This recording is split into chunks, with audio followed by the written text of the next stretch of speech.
სამი ადამიანი გირყავდათ მოწყალოთ რა. და მათ ირაკლი დგებუაძე ხელმძღვანელობდა? რა თქმა უნდა, პირველი ირაკლი დგებუაძე.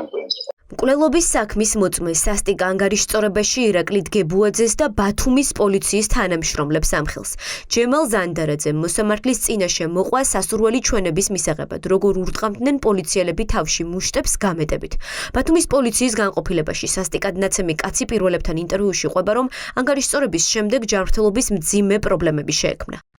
რატომ გირტყამდათ რომ მითხრათ ირაკლი დგებუაძე? ისიო ყველაფერიო და მაგის იმისთვის ვითომ გიმალავ ჩვენო, რა ვიცი. მაგი არის ადამიანი, რომელიც საერთოდ განათლება რო არ აქვს ადამიანს. რომელიმე გახსოვთ კიდევ ვინც ეხმარებოდა თქვენს ფიზიკურ შეურაცხყოფას? სახით კი, მაგრამ ეხლა რო არის დასახული ნამდვილად არ ვიცი. ტრამვაც მაქვს მიღებული, ხოზელოვანი დისკრიმინაცია მაქვს გადაღებული და ეს დგებუაძის ცემის შემდეგ მიიღეთ ტრამვა?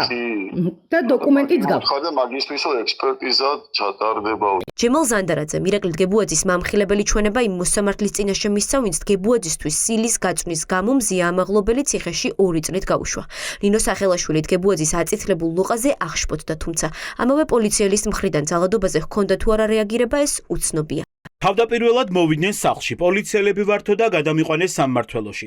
დაკითხვა დაახლოებით 4-5 საათი მაინც გრძელდებოდა. იყო ფიზიკური ძალადობა და სიტყვიერიც. მუშტებს მირტყავდნენ თავში. 3 მირტყავდა, შენ ყველაფერი იცი და არ ამბობო. ძალიან ცუდად ვიყავი, ეპილეფსია მაქვს. რამდენიმე დღეში მივედი სავანტყოფში და გადამიღეს თავზე. კისტა აღმომაჩნდა. ექიმმა მითხრა, მარცხენა მხარეს გაქვს 4 მილიმეტრი და ახალია, ძველი არ არისო. დეკემბერში როცა შევხვდი პროკურორს, მას მოუყევი ამ ძალადობის შესახებ. არ ცხადებია, ვერ ვხედავდი სამართალს. ირაკლი დგებუაძე თანამდებობის პირი იყო და სამართალს ვერ ვიპოვიდი. ამ ჩვენების მიუხედავად ამ დრომდე თანამდებობაზე რჩება ირაკლი დგებუაძე.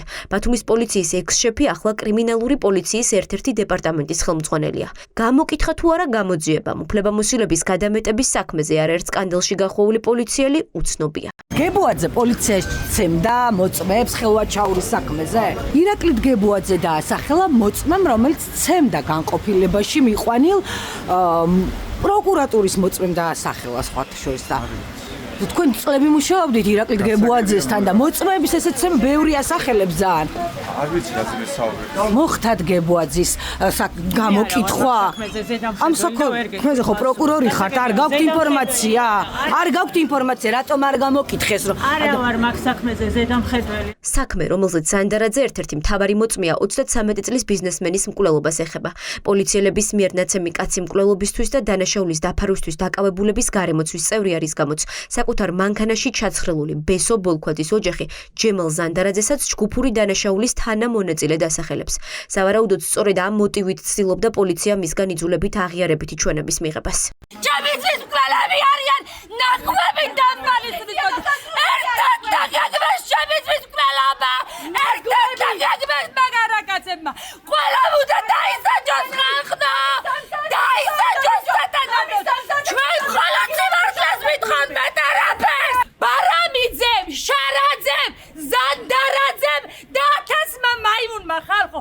ერთად დაგაგმეს რომ ჩემი ძმა მოეკლოს.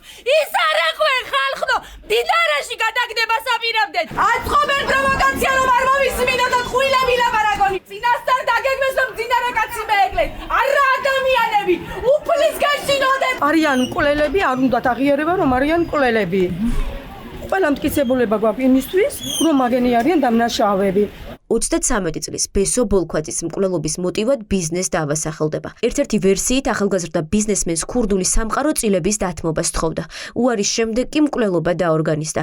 საქმეზე 2 ბრალდებულია. მათ პროცესზე დღეს ვითარება მას შემდეგ დაიძაბა, რაც მოკლული კაცის ოჯახს სხდომათა დარბაზი დაადოვებინეს. ქურდები დემოკრებიან და შარაძე სიმართლე არ აღიაროს. ემუქრებიან მაიარაკაც. ადიბერმა შემოგვიქვალა. ენცოს დამახდა ხმარები დემოკრებიან. აღიაროს სიმართლე. ასე თქვა, ბარამიძის ხალხი ენცოს საშუალებით მემუქრება. ახლა პროკურატურამ უნდა დაადგინოს, რა მოხდა გასული წლის ივნისში ბათუმის პოლიციის სამმართველოში. ნაცემი ჯემალ ზანდარაძემ მზად არის დგებუაძესთან ერთად ძალადობაში მონაწილე სხვა პოლიციელებიც ამოიცნოს.